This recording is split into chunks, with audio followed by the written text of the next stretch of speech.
Assalamualaikum warahmatullahi wabarakatuh. Salam dan bahagia Bapak Ibu Guru Penggerak.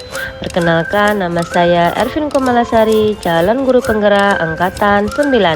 Saya mengajar di TK Dharma Wanita Ngarjo, Kecamatan Mojoanyar, Kabupaten Mojokerto. Video ini berisi koneksi antar materi modul 2.3 coaching untuk supervisi akademik.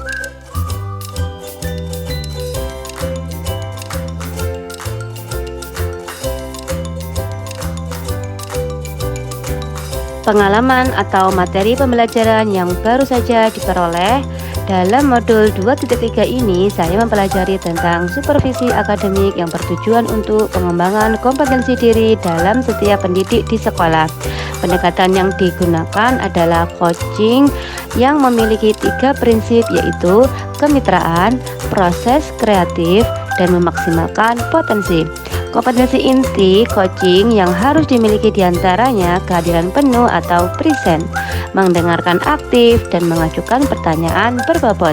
Percakapan berbasis coaching menggunakan alur tirta, yaitu tujuan, identifikasi, rencana aksi, dan tanggung jawab. Adapun terdapat 3 tahapan dalam supervisi akademik, yaitu praobservasi atau perencanaan, observasi atau pelaksanaan, dan pasca observasi atau tindak lanjut. Emosi-emosi yang dirasakan terkait pengalaman belajar, yang pertama adalah khawatir. Sebelum mengetahui isi materi dalam modul ini, saya sedikit khawatir atau cemas karena tidak mampu dalam memahami dan mengaplikasikannya. Yang kedua adalah bersemangat.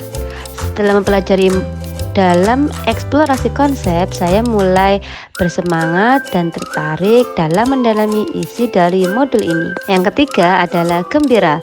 Saya merasa gembira saat mampu melakukan praktek coaching bersama rekan CGP dalam ruang kolaborasi dan demonstrasi kontekstual. Dan yang keempat adalah optimis. Saya optimis untuk mampu mengaplikasikannya di sekolah tempat saya mengajar.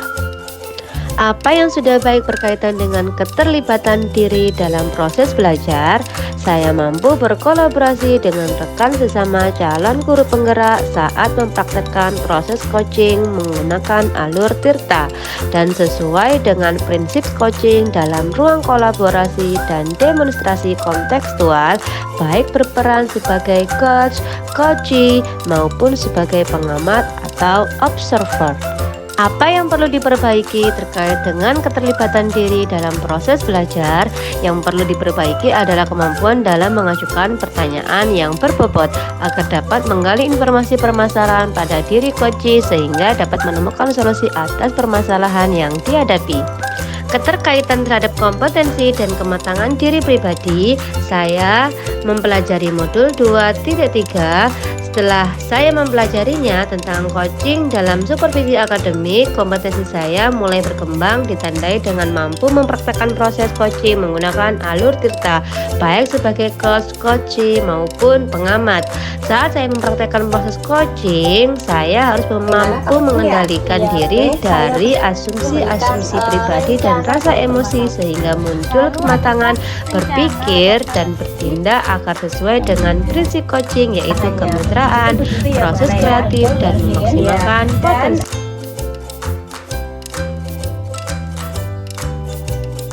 Memunculkan pertanyaan kritis yang berhubungan dengan konsep materi dan menggalinya lebih jauh. Bagaimana penerapan coaching untuk supervisi akademik? Melalui supervisi akademik, kegiatan pemberdayaan pengembangan kompetensi diri dalam rangka peningkatan performa mengajar dan mencapai tujuan pembelajaran, coaching dibutuhkan untuk sebagai peningkatan motivasi atau komitmen diri seorang guru sehingga kualitas pembelajaran meningkat seiring dengan meningkatnya motivasi kerja semua guru.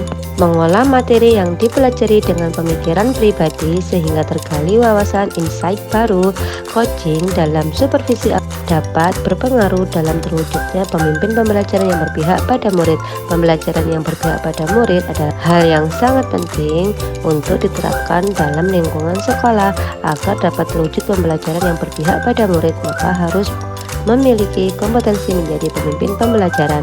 Menjadi pemimpin pembelajaran harus memahami perkembangan murid secara menyeluruh.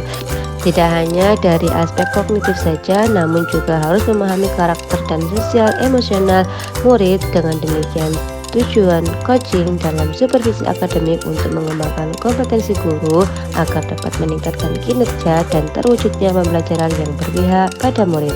Menganalisis tantangan yang sesuai dengan konteks asal CKP, baik tingkat sekolah maupun daerah. Tantangan terberat adalah menyeragamkan pemahaman tentang coaching dalam supervisi akademik kepada komunitas sekolah, sehingga supervisi akademik hanya dijadikan sebagai penilaian rutin kepala sekolah kepada guru saja. Seharusnya dapat dijadikan sebagai pedoman untuk meningkatkan kompetensi guru. Memunculkan alternatif solusi terhadap tantangan yang diidentifikasi. Yang pertama, alternatif solusi yang dapat dilakukan adalah melakukan sosialisasi kepada seluruh komunitas sekolah. Yang kedua, solusi selanjutnya adalah dengan memberikan contoh praktik coaching dalam supervisi.